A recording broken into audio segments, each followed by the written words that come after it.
Petrol bunk దగ్గర ఒక chemical truck పేలిన ఘటనలో 6గురు అక్కడికక్కడే చనిపోయారు. 36 మందికి తీవ్ర గాయాలయ్యాయి. ఒక పెట్రోల్ బంక్ దగ్గర ఉన్న ఒక కెమికల్ ట్రక్ పేలింది. పెద్ద శబ్దంతో పేలడంతో మంటలు వ్యాపించాయి.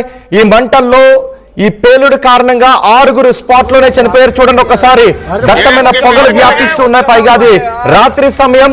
ఈ ఘటన రాజస్థాన్ లోని జైపూర్ లో చోటు చేసుకుంది. రాజస్థాన్ జైపూర్ లో ఘోర ప్రమాదం చోటు చేసుకుంది. కెమికల్ లోడ్ తో వెళ్తున్న ఒక ట్యాంకర్ పేలిపోయింది. ఇప్పుడు మీరు చూస్తున్నారు ఈ ట్యాంకరే, అక్కడ ఆ ట్యాంకర్ పేలిపోయింది. అక్కడ ఉన్న మరికొన్ని వాహనాలు కూడా అగ్నికి ఆహుతి అయిపోయాయి. పెద్ద శబ్దంతో పేలడంతో చుట్టుపక్కల కూడా మంటలు వ్యాపించాయి.